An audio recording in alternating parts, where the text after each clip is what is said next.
आज विधानसभा के लिए ऐतिहासिक दिन और पूरे छत्तीसगढ़ के लिए ऐतिहासिक और हमारे पत्रकार साथियों के लिए बहुत ही अविस्मरणीय दिन रहा है, क्योंकि आज छत्तीसगढ़ मीडिया कर्मी सुरक्षा विधेयक न केवल प्रस्तुत हुआ बल्कि पारित भी हुआ है। हमारे पत्रकार साथी जो अपने जान जोखिम में डालकर अंदरूनी क्षेत्रों में जाकर खबर लाते हैं, बहुत सारे ऐसे लेख भी लिखते हैं जिससे उनको, उनके परिवार के लोगों को खतरा बढ़ जाता है। साथ ही जनहानि के साथ धनहानि की भी संभावना बन जाती है। ऐसे में जितने भी हमारे पत्रकार हैं, चाहे वो इलेक्ट्रॉनिक मीडिया को हो, चाहे प्रिंट मीडिया को हो, चाहे पोर्टल के हों, सभी साथियों के जो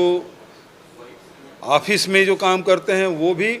और जो गांव में काम करते हैं उनके लिए भी न केवल अधिमान्यता पत्र जारी करने का बल्कि उसे रजिस्ट्रेशन कराने की, जिसको अधिमान्यता पत्र नहीं है, और कोई प्रेस यदि कहता है कि ये हमारे साथ में है और जो लगातार उसमें 6 महीने के अंदर में 3 लेख लिखे हों या स्टोरी की हों, ऐसे लोग हैं जिसको इस सुरक्षा मीडिया कर्मी सुरक्षा कानून के दायरे में लाया गया है ताकि पत्रकारों के सुरक्षा हो सके। जे उनके साथ कोई शासकीय कर्मचारी यदि दुर्व्यवहार करते हैं या फिर उनकी शिकायत के लिए भी एक समिति बनी है जिसको बहुत अधिकार संपन्न बनाया गया है, जो प्रदेश स्तर पे होगा और उसमें पत्रकार भी होंगे, उसमें अधिकारीगण भी होंगे। तो वो सब मिल के 6 लोगों की समिति बनेगी जिसके माध्यम से उसे सुनवाई की जा सकेगी और आवश्यक निर्देश भी दे सकेंगे और दंड भी का प्रावधान है। यदि उससे संतुष्ट नहीं होते तो अपील की भी प्रावधान रखा गया है। लेकिन यदि कोई गलत शिकायत करता है तो उसके भी उसमें दंड के प्रावधान रखे गए हैं। तो इस प्रकार से देश में इसकी चर्चा भी थी, प्रदेश में इसकी बहुत दिनों से प्रतीक्षा थी। मैं इस अवसर पर जस्टिस आफ्ताब आलम जी, सुप्रीम कोर्ट के सेवानिवृत्त न्यायाधीश आफ्ताब आलम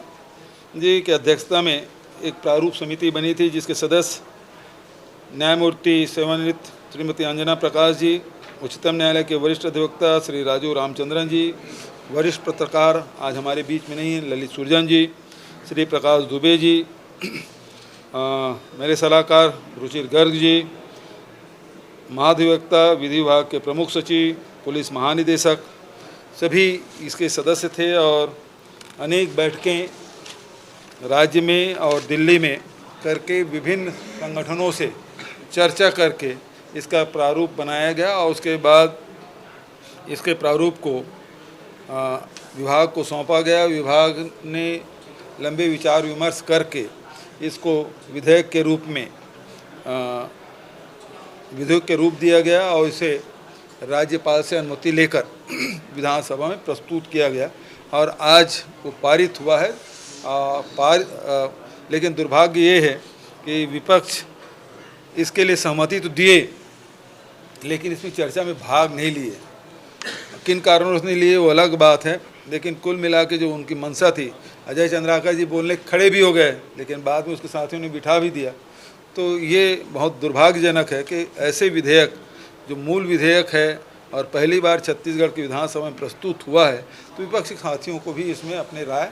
रखनी थी, जो नहीं हुआ। ये बेहद दुर्भाग्यजनक है। हालांकि सर्वोन्नति से इस विधेयक को पारित किया गया।